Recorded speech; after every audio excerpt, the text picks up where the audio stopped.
Hello aspirants, मुझे सुन पा रहे हो आप लोग? Audio video okay? Audio video में कोई प्रॉब्लम ना हो।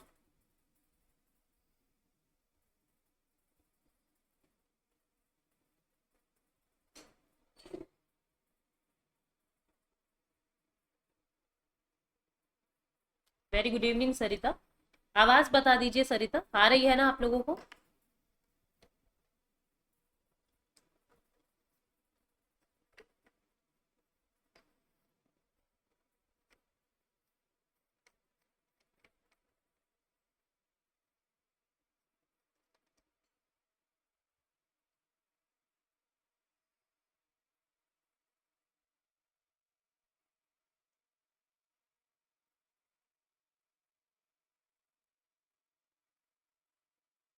ओके, चलो आज हमको क्या करना है? हमको करना है एटमॉस्फेरिक सर्कुलेशन। अपने टॉपिक का नाम है एटमॉस्फेरिक सर्कुलेशन या वायुमंडलीय परिसंचरण। मतलब जो हवा चलती है वो कैसे चलती है। चक्रवात उठते हैं तो वो कैसे उठते हैं, बारिश आ रही है तो कैसे आ रही है, कितने तरीके के बादल हैं, कैसे क्या होता है, ये सारी चीजें हमें आज की क्लास में देखनी है। नाम है एटमॉस्फेरिक सर्कुलेशन, वायुमंडलीय परिसंचरण। ठीक है। वेरी गुड इवनिंग रेखा। आज स्टूडेंट्स पता नहीं कहाँ गए, लाइव नहीं है, कोई नहीं, आ जाएंगे।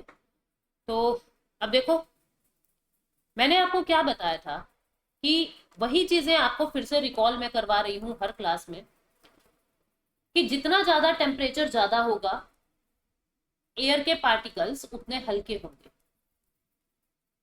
एयर के पार्टिकल्स उतने हल्के होके ऊपर उठेंगे,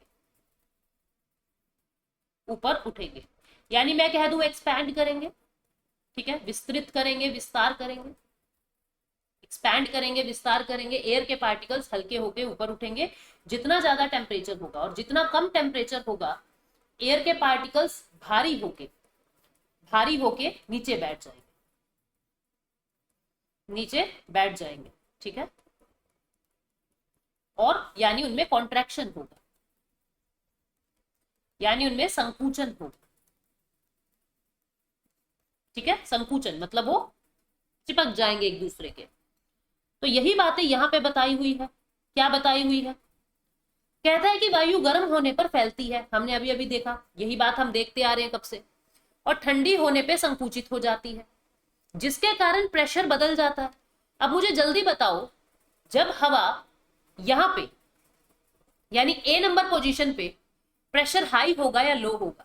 मेरा क्वेश्चन आप लोगों से ये है कि ए नंबर लोकेशन पर जो प्रेशर है वो हाई होगा या लो होगा? प्रेशर हाई होगा या लो होगा? कैसा होगा जल्दी बताओ, मैं रोजाना आपको ये बात बता रही हूँ। टेम्परेचर ज्यादा है तो प्रेशर कम होगा या ज्यादा होगा? जल्दी बताइए। टेम्परेचर ज्यादा है, प्रेशर कम होगा या ज्यादा होगा? जल्दी बताइए।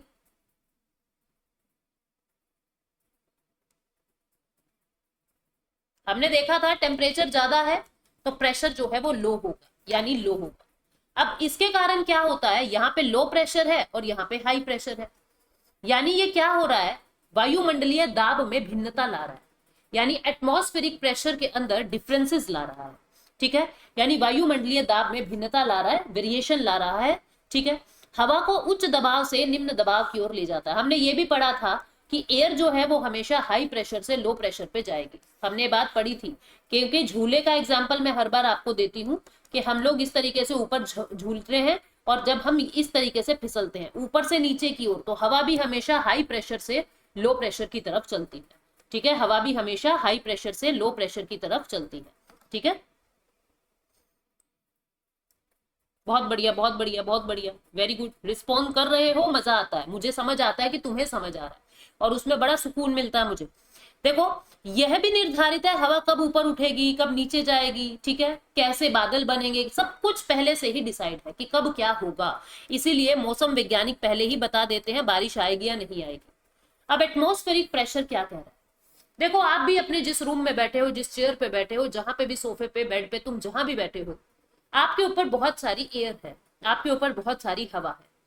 और वो हवा क्या करती है, वो हवा आपके ऊपर प्रेशर क्रिएट कर रही है, जिसको एटमॉस्फेरिक प्रेशर कहते हैं। जिसको एटमॉस्फेरिक प्रेशर कह रहे हैं, यानी कि पर्यावरण का खुद का एक दबाव होता है जिसको एटमॉस्फेरिक प्रेशर कहते हैं। ठीक है, अब अगर हवा ना होगी तो आपका सांस जो है वो रुक जाएगा, आपको सांस लेने में तकलीफ महसूस होगी, आपको ब्रेथलेस की जो है प्रॉब्लम फील होगी। ठीक है, एटमॉस्फेरिक प्रेशर क्या होता है? कहता है कि औसत समुद्र तल से वायुमंडल के शीर्ष तक, मतलब कि समुद्र तल से वायुमंडल के शीर्ष तक जितनी भी वायु है, जितना भी एयर जो है वो जितना प्रेशर लगा रही है उसको एटमॉस्फेरिक प्रेशर कहते हैं। और एटमॉस्फेरिक प्रेशर की जो यूनिट है वो मिली बार में हम बताते हैं। कितना? मिली बार में हम इसको बताते हैं। और कल भी रात को मैंने जो एमसीक्यू कराया उसमें बताया कि एवरेज एटमॉस्फेरिक प्रेशर कितना होता है? 1013.2 मिली बार। यूनिट क्या है? मिली बार। ठीक है, और एवरेज एटमॉस्फेरिक प्रेशर कितना होता है? 1013.2 मिली बार। ठीक है, गुरुत्वाकर्षण बल के कारण, यानी कि ग्रेविटी के कारण एयर एट सरफेस, जो अपनी धरती है इसके आसपास, क्योंकि ये गुरुत्वाकर्षण क्या कर रहा है? सारी लेयर को, सारी एयर को अपने पास लेके आ रहा है, नीचे की तरफ लेके आ रहा है, जिससे क्या हो रहा है? ये जो एयर पार्टिकल है ये ज्यादा डेंस हो जाते हैं। क्या हो जाते हैं? ये ज्यादा डेंस हो जाते हैं, मतलब यहाँ पे भीड़ भड़ाका हो जाता है। ये एयर के पार्टिकल्स हैं, ये धरती है आपकी, ये धरती के ऊपर गुरुत्वाकर्षण बल है, ये हर चीज को अपनी ओर खींच रहा है, तो हवा के पार्टिकल्स को भी अपनी ओर खींच रहा है, यानी सरफेस के ऊपर हवा के ज्यादा पार्टिकल्स आपको दिखेंगे, यानी भीड़ हो जाएगी। और मैंने आपको क्या कहा? भीड़ को ही हम क्या कह रहे हैं? डेंसिटी, यानी यहाँ डेंसिटी ज्यादा हो जाएगी, सघनता ज्यादा हो जाएगी। ठीक है, डेंसिटी यानी सघनता ज्यादा हो जाएगी। ठीक है, इस बात को याद रखोगे। सरफेस पे क्योंकि गुरुत्वाकर्षण ज्यादा है इसलिए प्रेशर हाई फील होगा। ठीक है, वायु दाब को पारा बैरोमीटर या एंड्राइड बैरोमीटर की सहायता से मापा जाता है। और हम कैसे मापते हैं इस प्रेशर को? बैरोमीटर की मदद से या एंड्रॉइड बैरोमीटर की मदद से। ठीक है, तो ये इसके इंस्ट्रूमेंट है, ये इसकी यूनिट है, क्या होता है, कितना एवरेज होता है वो हमने देखा। अब वर्टिकल वेरिएशन कैसे होता है आप देखो। ये क्या कह रहा है? जैसे जैसे आप ऊपर जाओगे ना, जैसे जैसे आपकी हाइट बढ़ेगी, जैसे जैसे हम ऊपर जाएंगे, प्रेशर कम होता जाएगा, प्रेशर कम होता जाएगा। ठीक है, हर 10 मीटर ऊंचाई बढ़ने के साथ 1 मिली बार प्रेशर कम हो जाता है। क्या कह रही हूं मैं? हर 10 मीटर ऊंचाई बढ़ने के साथ 1 मिली बार प्रेशर कम हो जाता है, और हर 165 मीटर ऊंचा बढ़ने के बाद 1 डिग्री सेल्सियस टेम्परेचर कम हो जाता है।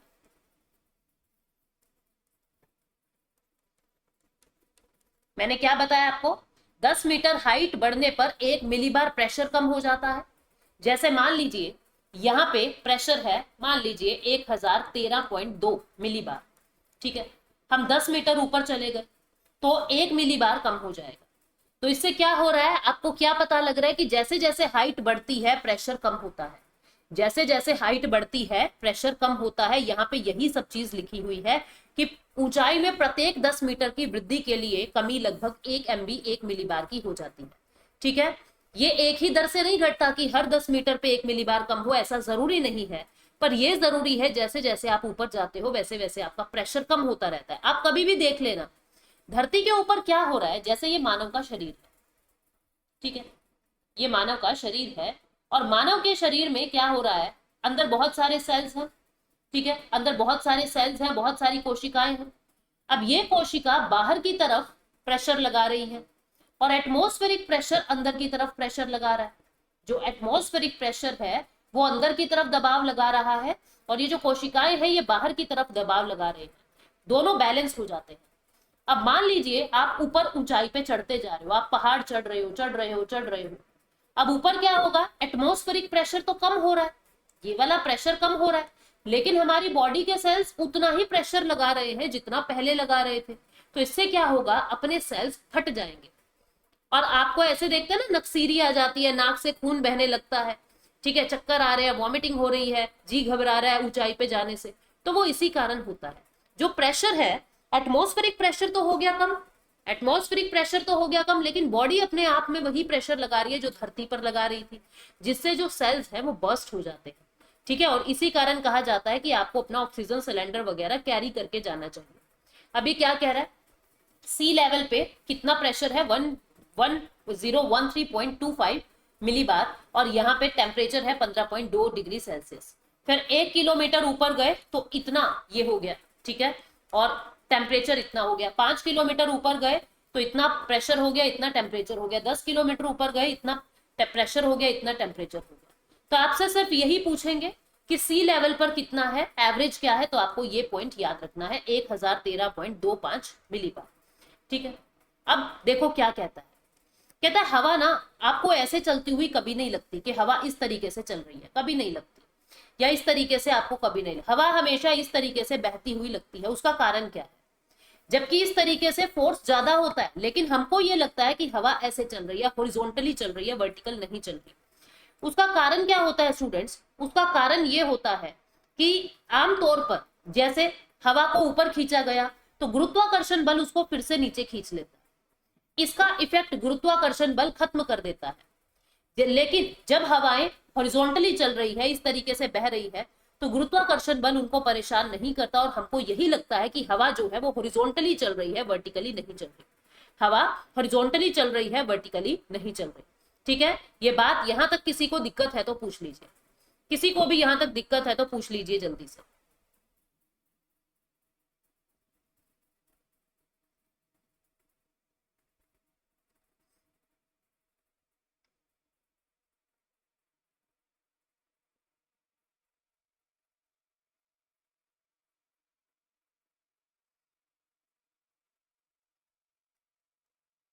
नहीं है तो एक बार थम्स अप दे दो, ताकि मुझे पता लग जाए कि कोई दिक्कत नहीं है यहां तक।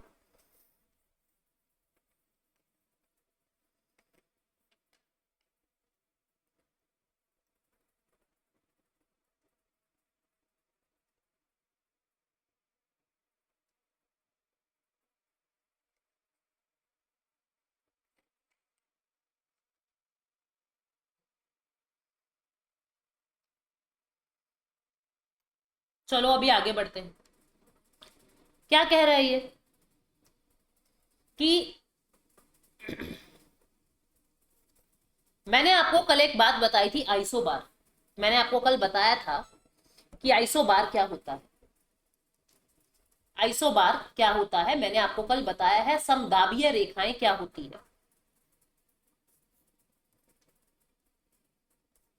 मतलब सेम प्रेशर पॉइंट्स को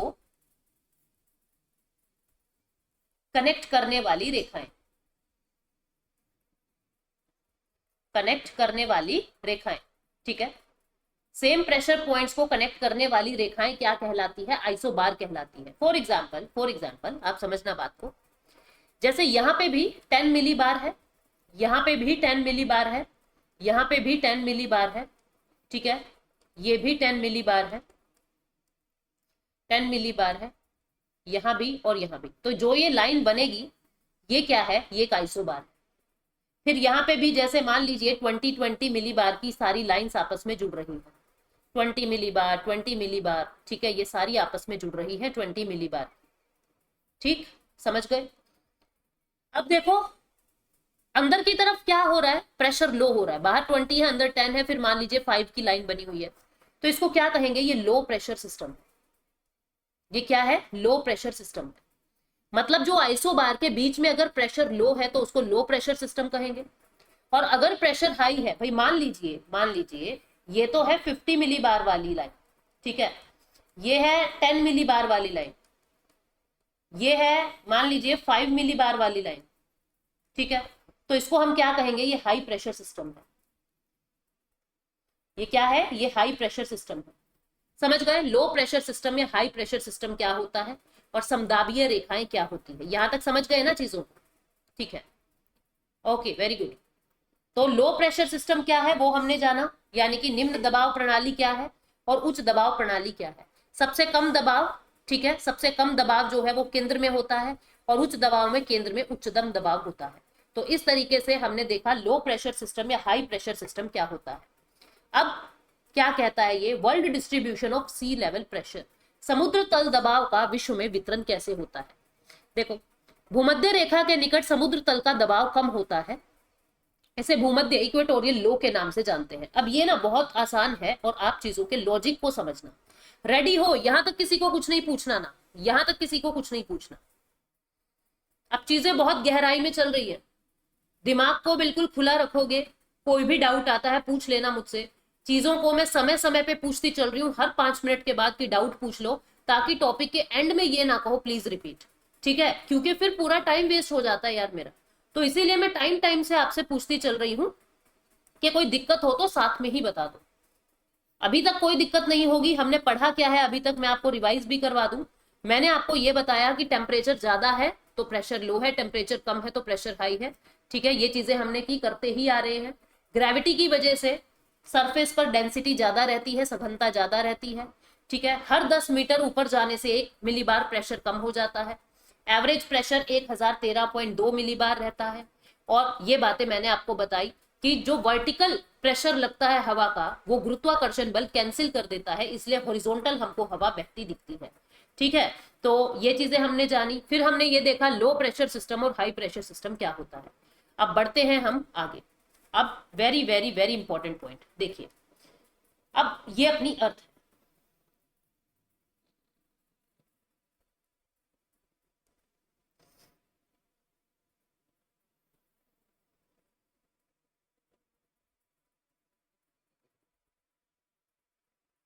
ये क्या है? ये अपनी अर्थ है, ठीक है? इस अर्थ पे मैंने ये क्या बना दिया? ये बना दिया इक्वेटर, 0 डिग्री, ठीक? बिल्कुल ध्यान से समझो। ये क्या बना दिया मैंने? 30 डिग्री नॉर्थ। ये क्या बना दिया मैंने? 60 डिग्री नॉर्थ। और ये क्या बना दिया? 90 डिग्री नॉर्थ। नीचे चलते हैं। ये क्या बना दिया मैंने? 30 degree south, then 60 degree south, and then 90 degree south, ठीक है? अब आप ये देखो, जो सन है, जो सन है, सन की रेडिएशन सबसे ज्यादा इक्वेटर पे गिरती है। सबसे ज्यादा यहाँ पे सन की रेडिएशन गिर रही है, ठीक है? सबसे ज्यादा यहाँ पे सन की रेडिएशन गिर रही है। यहाँ टेम्परेचर कैसा होगा? बहुत हाई होगा। टेम्परेचर हाई होगा तो प्रेशर कैसा होगा? लो होगा। प्रेशर लो होगा। इसको क्या कहते हैं? Equatorial low. Equatorial low pressure area. Hindi में क्या कहते हैं? भूमध्य रेखीय, भूमध्य रेखीय निम्न दाब क्षेत्र, ठीक है? भूमध्य रेखीय निम्न दाब क्षेत्र। अब थोड़ा ऊपर चले, थोड़ा सा ऊपर चले। यहां तक समझ आ गया? देखो यहाँ पे मैं साथ साथ आपको ये भी बता रही हूं कि क्या है यहाँ पे, क्या है? इक्वेटर सी लेवल प्रेशर लो होता है, इसको इक्वेटोरियल लो कहते हैं, भूमध्य रेखीय निम्न के नाम से जानते हैं। 30 डिग्री उत्तर और 30 डिग्री दक्षिण में उच्च दबाव वाले क्षेत्र पाए जाते हैं, जिन्हें उपोष्ण उच्च के नाम से जानते हैं। क्या कह रहा है? Along 30 degree north and 30 degree south are found high pressure area known as sub tropical high. अब ये कैसे बनता है इसको समझो। अब हुआ क्या स्टूडेंट्स,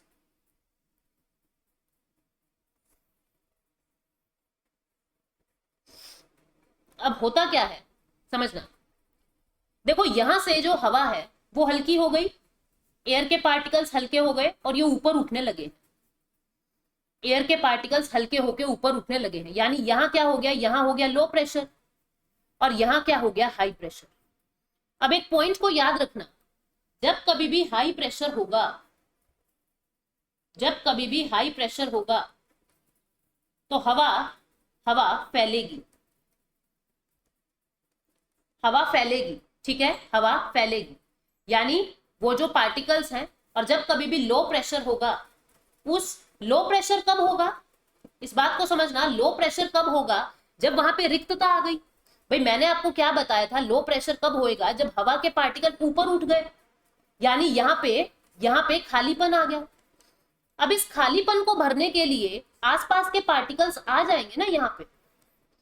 ये जो लो प्रेशर क्रिएट हुआ है, इसको भरने के लिए, जो खाली आया है, इसको भरने के लिए पार्टिकल्स यहाँ पे आ जाएंगे, हवा के आजू बाजू वाले पार्टिकल्स। यानी लो प्रेशर होगा तो इससे क्या होगा? कन्वर्जेंस जोन इसको कहते हैं। कन्वर्जेंस, कन्वर्जेंस का मतलब क्या होता है? एक जगह पे हवाएं आएगी और जब कहीं पे बहुत भीड़ भड़ाका हो गया, हाई प्रेशर हो गया, तो हवा के पार्टिकल क्या कह रहे हैं? दूर हट, दूर हट, दूर हट, जाने दे, भीड़ हो रही है, पीछे हट जाओ, पीछे हट जाओ, धक्का मुक्की हो जाती है, यानी हवा फैलेगी। इसको कहते हैं डाइवर्जेंस। इसको क्या कहते हैं? डाइवर्जेंस। हवा डाइवर्ज होगी। हाई प्रेशर जब भी होगा हवा दूर दूर जाएगी। भीड़ भड़ाका हो गया, हाई प्रेशर हो गया, कह रहे जाने दो मुझे, हट जाओ, भीड़ मत करो, भागो यहां से। और जब लो प्रेशर है, खाली है, तो आजू बाजू वाले देखेंगे अच्छा इस जगह पे कोई मालिक नहीं है, हम आके बैठते हैं। यानी ये क्या होता है? ये होता है कन्वर्जेंस जोन और ये होता है डाइवर्जेंस जोन। आपको क्या कन्वर्जेंस डाइवर्जेंस समझ आ गया? पहले मुझे यहां तक बताओ, फिर अगली बात समझ आएगी कि वहां हाई प्रेशर कैसे बना है।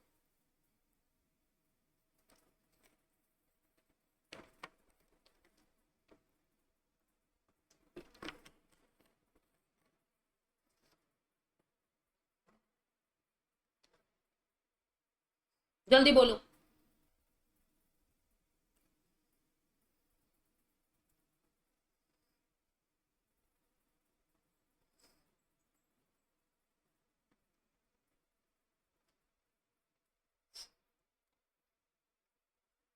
अब देखो, यहां पे क्या हो गया? High pressure. और यहां क्या हो गया? Low pressure. अब हाई प्रेशर वाली हवाएं फैलेंगी, इस तरीके से फैल रही है। और चलते चलते जब इनकी एनर्जी लूज होने लगेगी, ये यहां गिर जाएंगी, ये यहां गिर जाएंगी। ऐसे ही जब इनकी भी एनर्जी लूज होने लगेगी, ये यहां गिर जाएंगी। यानी कि यहां जब सारी हवा इकट्ठी हो रही है तो ये क्या हो गया? ये हाई प्रेशर जोन बन गया। ये भी क्या बन गया? ये भी हाई प्रेशर जोन बन गया। इसको हमने क्या कहा? सब ट्रॉपिकल, सब ट्रॉपिकल हाई प्रेशर एरिया। क्या कहा हमने इसको? इसको भी सब ट्रॉपिकल, इस लाइन को हाई प्रेशर एरिया, यानी कि उपोष्ण उच्च दबाव क्षेत्र। ठीक है, इसको भी उपोष्ण उच्च दबाव क्षेत्र हम कहेंगे। क्या आपको यह बात समझ आ गई कि किस तरीके से हाई प्रेशर एरिया यहां पे बन रहा है ना? समझ गए ना किस तरीके से हाई प्रेशर एरिया यहाँ पे बन रहा है? कोई भी बच्चा रिपीट करने को नहीं बोलेगा, क्योंकि ये मैं रिपीट नहीं कर सकती, आई एम सॉरी। ठीक है, तो ध्यान से अभी सुनते चलो। तो हमने क्या देखा कि 30 डिग्री उत्तर और 30 डिग्री दक्षिण में उच्च दबाव वाले क्षेत्र यानी सब ट्रॉपिकल हाई पाए जाते हैं। ये हमने लिख दिया सब ट्रॉपिकल हाई प्रेशर एरिया। अब उसके बाद देखते हैं। अब देखो भाई, अब यहां पे हाई प्रेशर हो गया, अब ये वाले पार्टिकल्स फैलेंगे, ये यहां फैल रहे हैं। और ऊपर यहां ठंड बहुत ज्यादा है, क्योंकि पोल्स हैं तो ठंड बहुत ज्यादा है, यहां भी हाई प्रेशर है, तो यहाँ के पार्टिकल्स भी फैलेंगे। ये फैल के नीचे आ रहे हैं इस तरीके से, और ये फैल के उधर फैल रहे हैं। ठीक है, ये आपस में टकरा के ऊपर उठ जाएंगे, आपस में टकरा के ऊपर उठ जाएंगे। ठीक है, आपस में टकरा के ऊपर उठ जाएंगे। तो अब यहाँ पे क्या होगा? यहाँ क्या हो गया? यहाँ हो गया लो प्रेशर जोन। ये क्या हो गया? ये हो गया लो प्रेशर एरिया, क्योंकि पार्टिकल्स ऊपर उठ गए। और ऊपर क्या हो गया? High pressure area. ठीक है, तो ये क्या हो गया मेरा? सब पोलर, सब पोलर लो प्रेशर एरिया, सब पोलर लो प्रेशर एरिया। इसी तरीके से क्योंकि यहां हाई प्रेशर हो गया था तो ये पार्टिकल्स फैलेंगे, फैल रहे हैं। और इधर भी ठंड है, पोल्स पे ठंड होती है, ये पार्टिकल्स भी फैल रहे हैं ऐसे, और आपस में टकरा के ऊपर उठ जाएंगे, आपस में टकरा के ऊपर उठ जाएंगे। ऊपर उठ जाएंगे तो ऊपर तो हो गया हाई प्रेशर, और यहां क्या हो गया? यहां हो गया लो प्रेशर। तो इसको हम क्या कहेंगे? सब पोलर, सब पोलर लो प्रेशर एरिया, सब पोलर लो प्रेशर एरिया। यानी कि हिंदी में इसको देखो क्या कहते हैं? इसको कहते हैं कि ये उपध्रुवीय निम्न दबाव क्षेत्र, यानी कि उपध्रुवीय निम्न दबाव क्षेत्र। इसको मैंने क्या नाम दिया? उपध्रुवीय निम्न दबाव क्षेत्र। ठीक है, उसको भी यही कहेंगे, उपध्रुवीय निम्न दबाव क्षेत्र। तो इस तरीके से अब तुम यूं देखो, यहां हाई प्रेशर हो गया तो ये पार्टिकल्स भी तो फैलेंगे, ये सेल क्रिएट हो गया। ठीक है, ऐसे ही यहां ये भी पूरी बॉडी जो है वो इस तरीके से बंद हो जाएगी। ठीक है, तो ये सेल्स बन गए। आप देखो हाई प्रेशर है तो इस तरीके से जाएगा,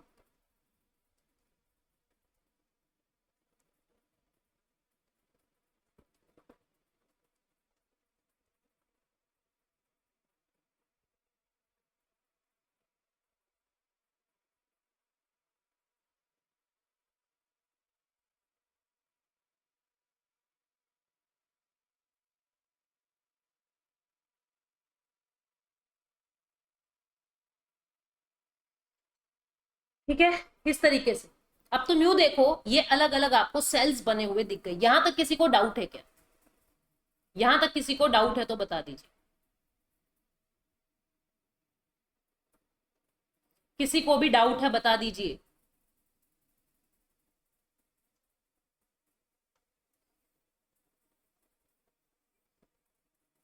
किसी को भी डाउट है बता दीजिए। ये पूरी प्रेशर बेल्ट मैंने आपको बता दी है, कैसे प्रेशर बेल्ट्स बनती है।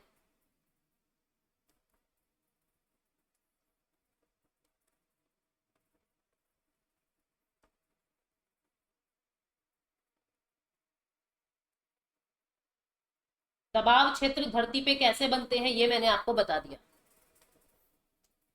जल्दी बोलो।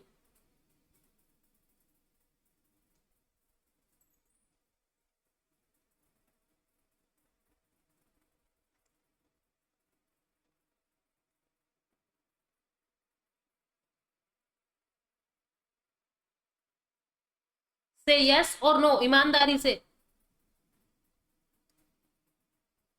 ठीक है, अब देखो यहां पे एक ये सेल बन गया पूरा, एक ये सेल बन गया। इसको क्या कह रही हूं मैं? इसको कह रही हूं हेडली सेल। ये हेडली नाम के जो ग्राफिकर ने बताया था, तो ये क्या हो गया? Hadley cell. मतलब एक बॉक्स बन गया। ये क्या है? ये है फेरल सेल। ठीक है, और ये क्या है? Polar cell. यहां पे भी ये क्या है? Hadley cell. ठीक है, ये क्या है? Ferrel cell. और ये क्या है? Polar cell. तो आपसे कोई पूछे ये सेल्स कैसे बनते हैं तो आपको पता होना चाहिए। ठीक है, ये अपनी क्या है? ये अपनी बीच में इक्वेटर, ये अपनी बीच में इक्वेटर है 0 डिग्री। हाँ, 90 डिग्री पे हाई प्रेशर होगा। कितनी प्रेशर बेल्ट्स होती हैं आप देख लो, कितनी होती है। देखो कितनी होती है, कितनी प्रेशर बेल्ट्स होती है। ये इक्वेटोरियल लो प्रेशर, 1 2 3। ठीक है, 2 ऊपर 2 नीचे, टोटल 5 प्रेशर बेल्ट हो गई। टोटल 5 प्रेशर बेल्ट हो गई सरबजीत। पूजा और रामिता, नो मैम कह रहे हो, क्या समझू? समझ नहीं आया? डाउट नहीं है?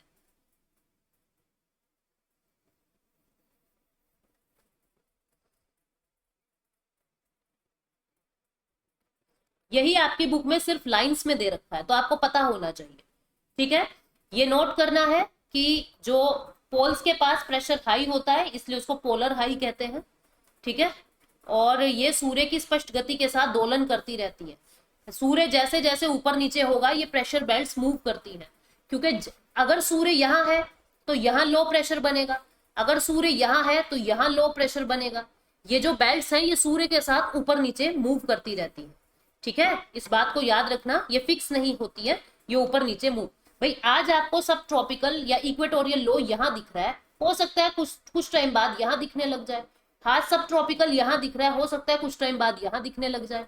तो ये सूर्य की गति के साथ, सूर्य के साथ साथ ऊपर नीचे होते रहते हैं। यानी धरती जिस हिसाब से सूर्य के साथ रिलेशन बनाती है उसी हिसाब से ऊपर नीचे होता रहता है। ठीक है, हाँ इक्वेटर के बोथ साइड कॉमन रहेगा सरबजीत, बट हम उसको गिने तो गे ना। ठीक है, चलो ये प्रेशर बेल्ट्स कैसे बनती हैं ये मैंने आपको बता दिया। हेडली सेल और ये सब कैसे बनती है वो मैंने आपको बता दिया। हवा की गति और दिशा को प्रभावित करने वाले कारक, देखो कौन कौन सी चीजें हैं जो हवा को प्रभावित करती है। सबसे पहला तो प्रेशर, हवा की गति को प्रभावित करने वाले कारक।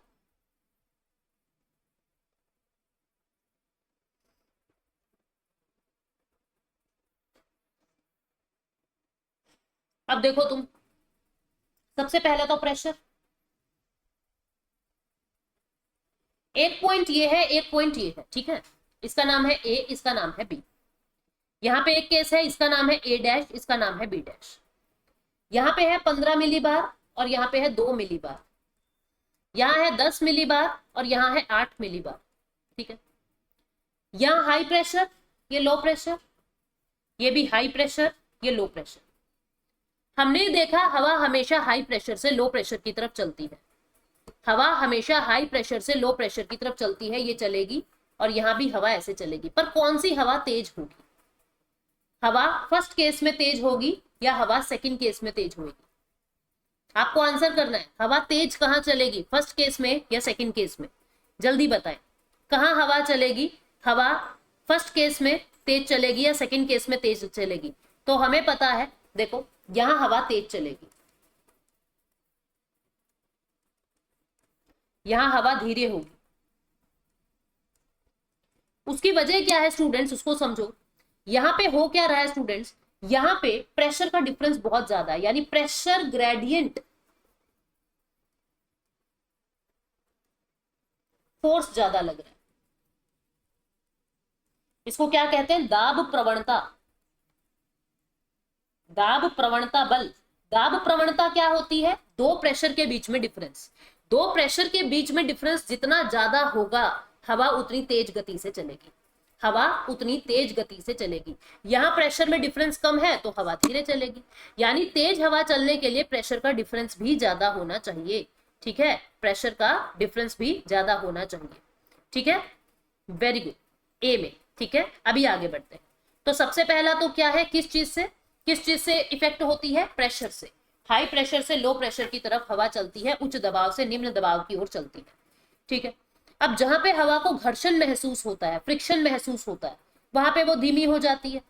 फिर एक बल होता है कोरियोलिस बल।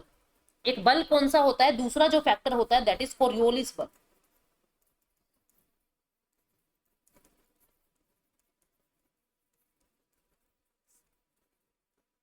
कोरियोलिस बल, कोरियोलिस बल क्यों होता है? धरती के रोटेशन के कारण, धरती के घूर्णन के कारण, ठीक है। अब इस बात को समझना, हमारी धरती एक तो अपने एक्सिस पे ही घूम रही है, एक तो अपने एक्सिस पे ही घूम रही है, ठीक है, इसको हम कहते हैं रोटेशन, यानी घूर्णन। और एक हमारी धरती सन के चारों तरफ इस तरीके से इलिप्टिकल पाथ में घूम रही है,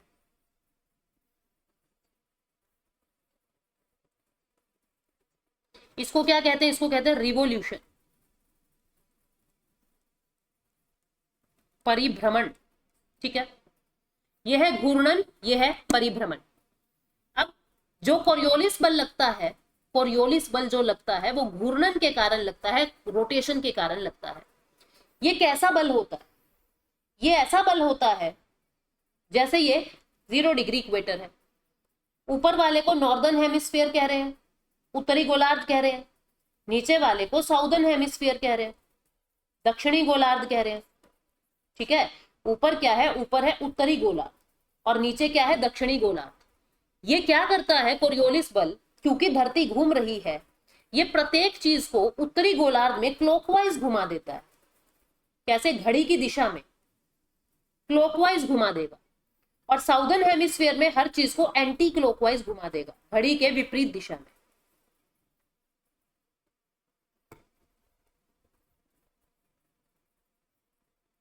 घड़ी के विपरीत दिशा में, और ये घड़ी की दिशा में।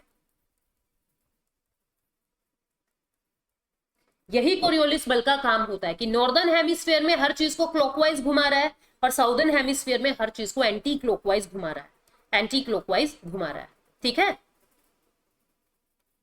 ठीक है। तो ये क्या होता है? ये पृथ्वी के घूर्णन से प्रभावित होता है। पृथ्वी की सतह जितनी भी चीजें हैं, ये सब जो है हवाओं को, प्रेशर है, दाब प्रवणता है, ठीक है, घर्षण है, ये सब जो है, ग्रेविटेशन है, ये सब जो है हवा को प्रभावित करते हैं। अब ये प्रेशर ग्रेडियंट फोर्स क्या होता है ये मैंने बता दिया। जो अंतर होता है प्रेशर के बीच में, जितना ज्यादा प्रेशर के बीच में अंतर होएगा उतना ज्यादा प्रेशर ग्रेडियंट फोर्स ज्यादा होगा, उतना ज्यादा दाब प्रवणता बल ज्यादा होगा। ठीक है, और जितना ज्यादा प्रेशर ग्रेडियंट फोर्स होगा, जितना ज्यादा पीजीएफ होएगा, उतनी तेज हवा चलेगी, उतनी तेज हवा चलेगी। ये चीज हम लोगों ने कर दी है। ठीक है, तो प्रेशर ग्रेडियंट फोर्स क्या होता है ये हम समझ गए। फ्रिक्शनल फोर्स क्या होता है? घर्षण बल। ये देखो, ये भी गति को प्रभावित करता है। क्या कहता है? 1 से 3 किलोमीटर की ऊंचाई तक ज्यादातर घर्षण रहता है। समुद्र की सतह पर घर्षण न्यूनतम होता है। जैसे जैसे 1 से 3 किलोमीटर की ऊंचाई बढ़ती है, घर्षण जो है वो एक्सटेंड होता रहता है, जनरली एक्सटेंड होता है 1 से 3। और समुद्र की सतह पर घर्षण जो है वो न्यूनतम होता है। इस पॉइंट को याद रखोगे। कोरियोलिस बल क्या है वो मैंने आपको बताया। इसका जो है नाम फ्रांसीसी भौतिकी वैज्ञानिक के नाम पर कोरियोलिस बल रखा गया है। एक फ्रेंच फिजिस्ट थे, 1844 में उसने कोरियोलिस बल के बारे में बताया था। और वो अपनी धुरी पे घूमने से हवा की दिशा प्रभावित होती है, मतलब कि धरती जो घूम रही है, रोटेट कर रही है, उसके कारण कोरियोलिस बल लग रहा है। उत्तरी गोलार्ध में प्रत्येक चीज को दाहिनी ओर मोड़ देता है। आप देखो, दाहिनी ओर क्लॉकवाइज दिशा में मोड़ देता है, और दक्षिणी गोलार्ध में हर चीज को दूसरी तरफ मोड़ देता है, डिफ्लेक्शन के कारण मोड़ देता है। ठीक है, जितना ज्यादा एंगल ऑफ लैटिट्यूड होएगा उतना ज्यादा जो है वो आपको ज्यादा मुड़ाव देखने को मिलेगा। अब देखो, ये क्या है? ये है 90 डिग्री, और ये क्या है? 0 डिग्री। यहाँ क्या है? 30 डिग्री। यहाँ क्या है? 60 डिग्री। अब तुम इस बात को समझना, जैसे जैसे आपका अक्षांश बढ़ रहा है, जैसे जैसे अक्षांश इंक्रीज हो रहा है, जो कोरियोलिस बल के कारण, कोरियोलिस बल के कारण रोटेशन भी बढ़ रहा है।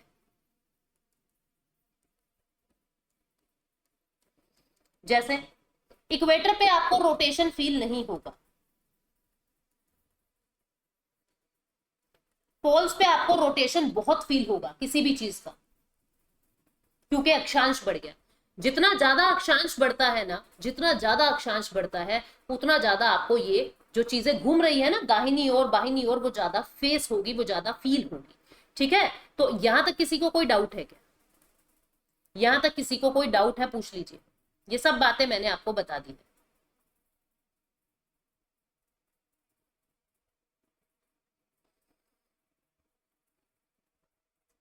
अब भूमध्य रेखा पर क्या है? भूमध्य रेखा पर अब जितनी भी हवाएं हैं वो इस तरीके से चलती रहती हैं, बस वो मुड़ती नहीं है ज्यादा। कोरियोलिस बल बहुत कम लग रहा है इक्वेटर पे, जिसके कारण क्या होता है? कोई चक्रवात ही नहीं बनता, कोई साइक्लोन ही नहीं बनता। जब तक हवा इस तरीके से बवंडर नहीं बनाएगी, घूमेगी नहीं, तब तक चक्रवात नहीं आएगा।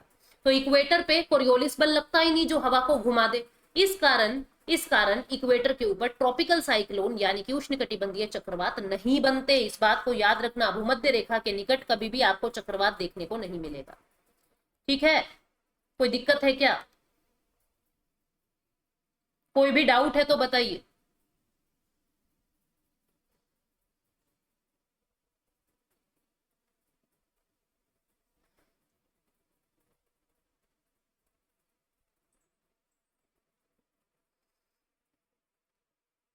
जल्दी बता दो मुझे, 0 डिग्री पे कैसा प्रेशर है? लो प्रेशर है कि हाई प्रेशर है? 30 डिग्री पे कैसा था? हाई था, लो था? 60 डिग्री पे कैसा था? और 90 डिग्री पे कैसा था? जल्दी जल्दी बता दो, अभी हमने प्रेशर बेल्ट्स को समझा है।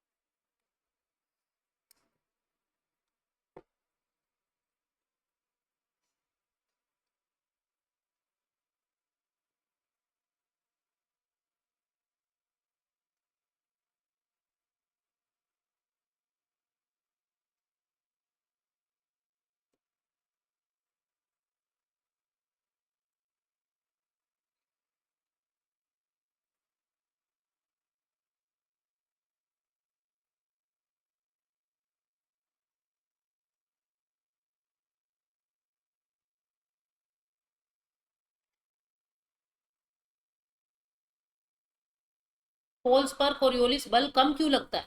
क्योंकि एरिया कम है रजनी, क्योंकि रेडियस कम है। 0 पर लो प्रेशर, वेरी गुड ममता। पोल्स पर कोरियोलिस बल कम क्यों लगता है? क्योंकि त्रिज्या कम है।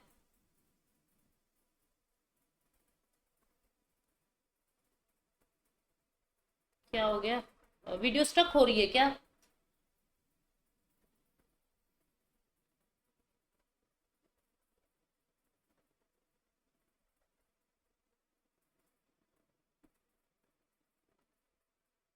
जीरो पे लो, 30 पे हाई, 60 पे लो, 90 पे हाई। बहुत बढ़िया पूजा। जीरो पे लो, 30 पे हाई, 60 पे लो।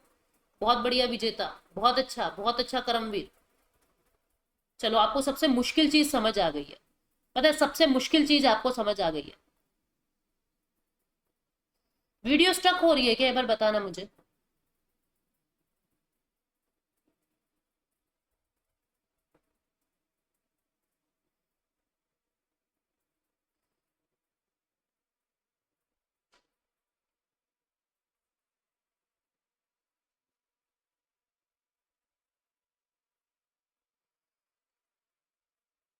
चलो, अब मैंने आपको क्या बताया? जो फ्रिक्शन फोर्स है, जो फ्रिक्शन फोर्स है, जो घर्षण बल है, समुद्र तल पे जीरो होता है। समुद्र तल पर जीरो होता है। ठीक है, समुद्र तल पे जीरो होता है। जो घर्षणात्मक बल है वो समुद्र तल पे जीरो होता है। जैसे जैसे आप ऊपर बढ़ रहे हो, लगभग 1 से 3 किलोमीटर तक घर्षण बढ़ रहा है। 1 से 3 किलोमीटर तक घर्षण इंक्रीज होएगा। ठीक है, लेकिन फिर उसके बाद, 3 से 4 किलोमीटर के बाद घर्षण जो है वो ना के बराबर फिर हो जाएगा, क्योंकि ऊपर पार्टिकल्स ही नहीं है ना। जितने आप ऊपर जाओगे, हवा के पार्टिकल्स रेयर होते जा रहे हैं, दूर होते जा रहे हैं, घर्षण रहेगा ही नहीं। घर्षण ना के बराबर है। ठीक, अब तुम यूं देखो, ये क्या कह रहा है? कहता है कि जो विंड चलती है वो गति और वेग दोनों से चलती है। गति और दिशा यानी कि वेलोसिटी और डायरेक्शन दोनों से पता लगे तो पता लगता है विंड है। ठीक है, अब जो अपर एटमॉस्फेयर है, जो ऊपरी वायुमंडल है, 2-3 किलोमीटर के ऊपर, वहां फ्रिक्शन है ही नहीं, वहां घर्षण बल है ही नहीं। ठीक है, और जो प्रेशर है वो कोरियोलिस बल को, कोरियोलिस बल आपस में बैलेंस कर देते हैं। मतलब जो दबाव के कारण हवा चल रही थी, कोरियोलिस बल ने उसको घुमा तुमा के बैलेंस कर दिया। और जितने भी आइसोबार हैं, जितने भी आइसोबार वो स्ट्रेट हो जाते हैं। स्ट्रेट यानी सीधे हो जाते हैं जब फ्रिक्शन नहीं है। जब फ्रिक्शन नहीं है तो आइसोबार स्ट्रेट हो जाते हैं। ठीक है, सीधे हो जाते हैं। और ऐसी हवा को, हवा जो है, ऐसी हवा को हम जियोस्ट्रोफिक विंड कहते हैं।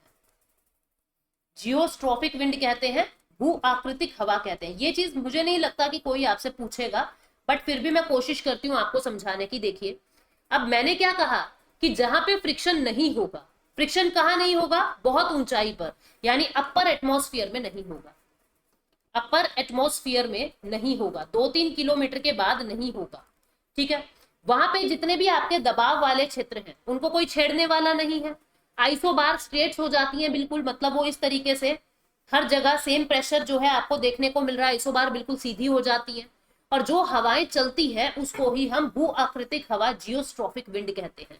जो बिल्कुल पैरेलल चलती है रेखाओं के या आइसोबार के, उसको हम जियोस्ट्रोफिक विंड यानी कि भू आकृतिक हवा के नाम से जानते हैं। ठीक है, अब इसके बाद कहता है कि लो प्रेशर के आसपास जो हवाएं आती हैं, ये लो प्रेशर है। जो ये इस तरीके से हवाएं आती है लो प्रेशर के पास, इनको कहते हैं चक्रवातीय। क्या कहते हैं? चक्रवाती परिसंचरण, साइक्लोनिक सर्कुलेशन। और हाई प्रेशर से जो दूर जा रही है, डाइवर्जेंस जो हो रहा है, इनको कहते हैं एंटी साइक्लोनिक। क्या कहते हैं? एंटी साइक्लोनिक, यानी कि प्रति चक्रवाती परिसंचरण। तो आपको यह भी बात याद रखनी है कि लो प्रेशर एरिया के अंदर, मान लीजिए ये लो प्रेशर एरिया है, यहाँ पे सारी हवा इस तरीके से इकट्ठी होगी। ठीक है, आगे चक्रवात समझने में ये चीजें काम आएंगी। तो ये क्या है? ये है साइक्लोनिक सर्कुलेशन। इस दिशा को क्या कहते हैं? चक्रवातीय परिसंचरण।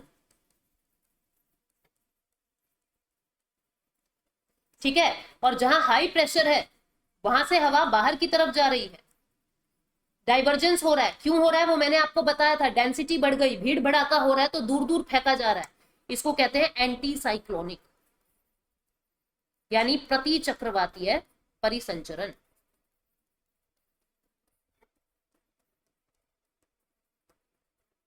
ठीक है, ये पॉइंट्स आपको पता होने चाहिए, ये पॉइंट्स आपको याद होने चाहिए कि क्या होता है लो विंड। अब मैंने आपको क्या बताया, मैं चीजों को कोरिलेट करवा देती हूँ। टेम्परेचर ज्यादा तो लो प्रेशर, टेम्परेचर ज्यादा तो लो प्रेशर। लो प्रेशर को हम कन्वर्जेंस जोन कहते हैं, जहां पे सारी जो हवाएं हैं वो एक जगह आ जाती है। ठीक है, एक जगह इकट्ठी होने लगती है, केंद्र में इकट्ठी होने लगती है, इसको कन्वर्जेंस जोन कहते हैं, अभिसरण क्षेत्र कहते हैं। ठीक है, फिर उसके बाद हमने एक और चीज पढ़ी, इसको साइक्लोनिक सर्कुलेशन कह रहे हैं, साइक्लोनिक सर्कुलेशन कहते हैं, यानी चक्रवाती परिसंचरण कहते हैं। ठीक है, टेम्परेचर कम है तो हमने क्या देखा, हाई प्रेशर है, डाइवर्जेंस जोन है, चीजें दूर भागेंगी एक दूसरे से। ठीक है, इसको क्या कह रहे हैं, एंटी साइक्लोनिक, यानी कि प्रति चक्रवाती परिसंचरण, प्रति चक्रवाती परिसंचरण, एंटी साइक्लोनिक सर्कुलेशन। ठीक है, ठीक है, समझ गए यहां तक।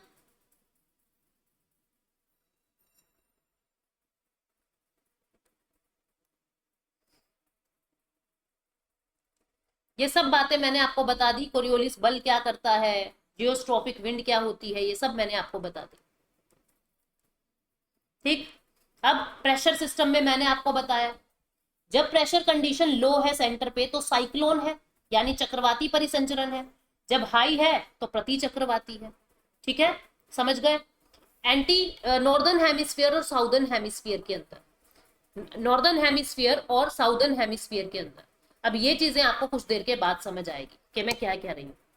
ठीक है, यहाँ पे आप देखो, कम दबाव वाले क्षेत्र में हवा एकत्रित होकर ऊपर उठेगी, इकट्ठी होएगी, हवा कन्वर्ज होएगी और राइज होएगी लो प्रेशर में।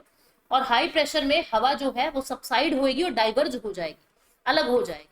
ठीक है, हवा ऊपर से कम होकर नीचे आ जाएगी और फैल जाएगी। ये सब बातें मैंने आपको बता दी है। अब जनरल सर्कुलेशन ऑफ एटमॉस्फेयर क्या है, ये अपने को कल समझ आएगा। आज के लिए इतना ही करते हैं, नहीं तो चीजें भूल जाओगे।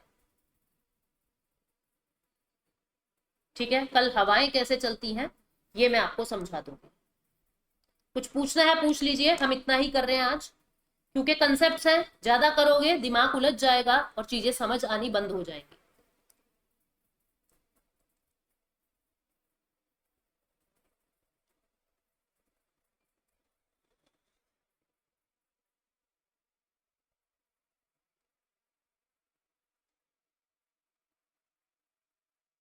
कल करेंगे ट्रॉपिकल साइक्लोन्स वगैरह कैसे आते हैं, क्या होता है, एल नीनो ला नीना क्या होता है, ये सब चीजें कल करेंगे। ठीक है, फिर आ जाएगा अपना वायुमंडल में जल, पानी, ओशियन, महासागर, महासागरीय जल धाराएं, इनको हमको करना होगा। तो कल क्लास होगी, क्योंकि मैं नहीं चाहती कि ये एक बार एटमॉस्फेयर वाला सेक्शन हम करके रख देंगे। ठीक है, ताकि अपने नेक्स्ट वीक से यानी मंडे से हम लोग अपना ओशन शुरू कर सकें। कोई डाउट है तो पूछ लो, कोई भी डाउट है तो पूछ लो। और कल ऐप में कुछ प्रॉब्लम थी जिसके कारण वीडियो ऐड नहीं हो रही थी, हमने लाइव ली थी ना, आप लोग लाइव थे मेरे साथ, लेकिन वो जो बाद में रिकॉर्डेड देख रहे थे उन बच्चों को दिख नहीं रही थी, तो वो मैंने ऐड कर दी है, आप देख लेना।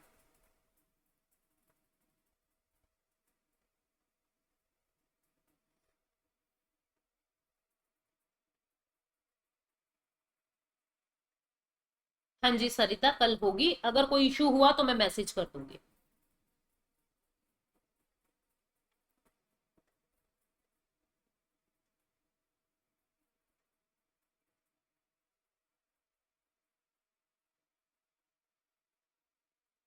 समझ आया क्या तुमको, ईमानदारी से बताइए, समझ आया क्या।